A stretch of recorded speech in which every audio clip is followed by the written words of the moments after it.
Chapter 53. Thomas was almost sad when the gathering finally ended. When Newt came out of the homestead, he knew that the time for rest was over. The keeper spotted them and approached at a limping run. Thomas noticed he'd let go of Teresa's hand without thinking about it. Newt finally came to a halt and crossed his arms over his chest as he looked down at them sitting on the bench. "This is bloody nuts, you know that, right?" His face was impossible to read, but there seemed to be a hint of victory in his eyes. Thomas stood up, feeling a rush of excitement flooding his body, so they agreed to go. Newt nodded, all of them. "Wasn't as hard as I thought it'd be. Those Shanks have seen what happens at night with those bloody doors open. We can't get out of the stupid maze. Gotta try something." He turned and looked at the keepers, who'd started to gather their respective work groups. "Now we just have to convince the Gladers." Thomas knew that would be even more difficult than persuading the keepers had been. "You think they'll go for it?" Teresa asked, finally standing to join them. "Not all of them," Newt said, and Thomas could see the frustration in his eyes. "Some will stay and take their chances, guarantee it."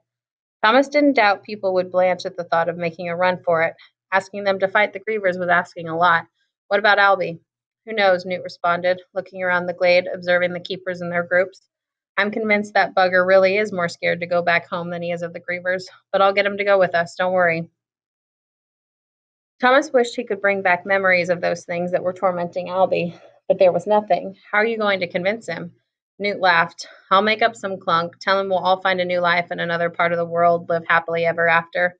Thomas shrugged. "Well, maybe we can. I promised Chuck I'd get him home, or at least find him a home." "Yeah, well," Teresa murmured, "anything's better than this place." Thomas looked around at the arguments breaking out across the glade, keepers doing their best to convince people they should take a chance and battle their way through the Griever hole. Some gladers stomped away, but most seemed to listen and at least consider. "So what's next?" Teresa asked. Newt took a deep breath. "Figure out who's going, who's staying, get ready, food, weapons, all that.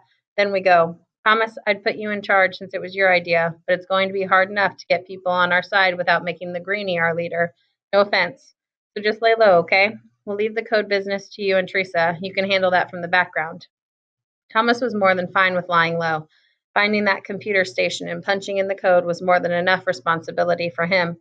Even with that much on his shoulders, he had to fight the rising flood of panic he felt. "You sure make it sound easy," he said, trying to best to lighten up the situation, or at least sound like he was. Newt folded his arms again, looked at him closely. "Like you said, stay here, one Shank will die tonight. Go, one Shank will die. What's the difference?" He pointed at Thomas. "If you're right." "I am." Thomas knew he was right about the hole, the code, the door, the need to fight, but whether one person or many would die, he had no clue. However, if there was one thing his gut told him, it was not to admit any doubt. Newt clapped him on the back. "Good that. Let's get to work." The next few hours were frantic. Most of the gladers ended up agreeing to go, even more than Thomas would have guessed. Even Albie decided to make the run. Though no one admitted it, Thomas bet most of them were banking on the theory that only one person would be killed by the Grievers, and they figured their chances of not being the unlucky sap were decent. Those who decided to stay in the glade were few but adamant and loud. They mainly walked around sulking, trying to tell others how stupid they were. Eventually, they gave up and kept their distance. As for Thomas and the rest of those committed to the escape, there was a ton of work to be done. Backpacks were handed out and stuffed full of supplies. Fry Pan, Newt told Thomas that the cook had been one of the last keepers to agree to go, was in charge of gathering all the food and figuring out a way to distribute it evenly among the packs. Syringes of grief serum were included, even though Thomas didn't think the grievers would sting them.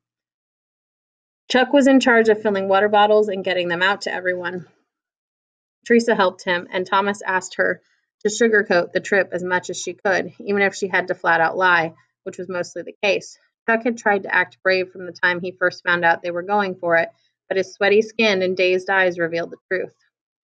Minho went to the cliff with a group of runners, taking ivy ropes and rocks to test the invisible Griever hole one last time. They had to hope the creatures would keep to their normal schedule and not come out during daytime hours. Thomas had contemplated just jumping into the hole right away and trying to punch in the code quickly, but he had no idea what to expect or what might be waiting for him. Newt was right. They'd better wait until night and hope that most of the Grievers were in the maze, not inside their hole. When Minho returned safe and sound, Thomas thought he seemed very optimistic that it really was an exit, or entrance, depending on how you looked at it. Thomas helped Newt distribute the weapons, and even more innovative ones were created in their desperation to be prepared for the Grievers.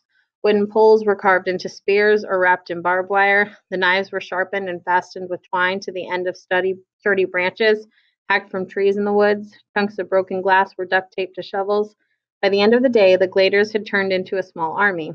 A very pathetic, ill-prepared army, Thomas thought, but an army all the same. Once he and Teresa were done helping, they went to the secret spot in the Deadheads to strategize about the station inside the Griever hole and how they planned to punch in the code. We have to be the ones to do it, Thomas said as they leaned their backs against craggy trees, the once green leaves already starting to turn gray from the lack of artificial sunlight. That way, if we get separated, we can be in contact and still help each other. Teresa had grabbed a stick and was peeling off the bark. But we need backup in case something happens to us. Definitely. Minho and Newt know the code words. We'll tell them they have to get them punched into the computer if we, well, you know. Thomas didn't want to think about all the bad things that might happen. Not much to the plan then, Teresa yawned. Not much at all. Fight the Grievers, punch in the code, escape through the door, then we deal with the creators. 6 code words. Who knows how many Grievers? Teresa broke the stick in half. What do you think WICKED stands for anyway? Thomas felt like he'd been hit in the stomach. For some reason, hearing the word at that moment from someone else knocked something loose in his mind and it clicked. He was stunned he hadn't made the connection sooner. The sign I saw in the maze, remember? The metal one with words stamped on it? Teresa crinkled her forehead in confusion for a second, but then a light seemed to blink on in her eyes. Whoa! World in Catastrophe, Kill Zone Experiment Department, WICKED, WICKED is good, what I wrote on my arm, what does that even mean? No idea, which is why I'm scared to death that what we're about to do is a whole pile of stupid. Could be a bloodbath. Everyone knows what they're getting into, Teresa reached out. Nothing to lose, remember? Thomas remembered, but for some reason Teresa's words fell flat. They didn't have much hope in them. Nothing to lose, he repeated. Chapter 54. Just before the normal door closing time, Frypan prepared one last meal to carry them through the night. The mood hanging over the Gladers as they ate couldn't have been more somber or sodden with fear. Thomas found himself sitting next to Chuck, absently picking at his food. So, Thomas, the boy said, who am I nicknamed after? Thomas couldn't help shaking his head. Here they were, about to embark on probably the most dangerous task of their lives, and Chuck was curious about his nickname. I don't know, Darwin maybe? The dude who figured out evolution? I bet no one's ever called him a dude before. Chuck took another big bite. You know, I'm really not all that scared. I mean, last few nights sitting in the homestead just waiting for a Griever to come in and steal one of us was the worst thing I've ever done. At least now we're taking it to them, trying something. And at least what? Thomas asked. Well, everyone's speculating they can only kill one of us. Maybe I sound like a shuck, but it gives me some hope. At least most of us will make it through. Just leaves one poor sucker to die. Better than all of us. It made Thomas sick to think people were hanging on to that hope of just one person dying. The more he thought about it, the less he believed it was true. The creators knew the plan. They might reprogram the Grievers. But even false hope was better than nothing. Maybe we can all make it, as long as everyone fights. Chuck stopped stuffing his face for a second and looked at Thomas. You really think that, or are you just trying to cheer me up? We can do it. Thomas ate his last bite, took a big drink of water. He'd never felt like such a liar in his life. People were going to die, but he was going to do everything possible to make sure Chuck wasn't one of them. And Teresa, don't forget my promise. You can still plan on it. Chuck frowned. Big deal. I keep hearing the world is in clunky shape. Hey, maybe so, but we'll find the people who care about us. You'll see. Chuck stood up. Well, I don't want to think about it, he announced. Just get me out of the maze and I'll be happy. Good that, Thomas agreed.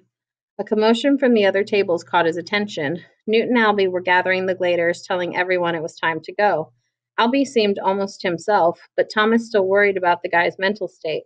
In Thomas's mind, Newt was in charge, but he could also be a loose cannon sometimes. The icy fear and panic Thomas had experienced so often the last few days swept over him once again in full force. This was it. They were going. Trying not to think about it, to just act, he grabbed his backpack.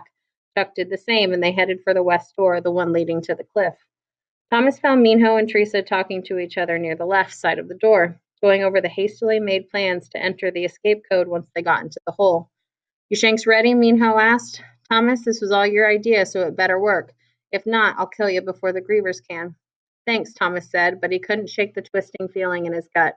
What if somehow he was wrong? What if the memories he'd had were false ones, planted somehow? The thought terrified him, and he pushed it aside. There was no going back.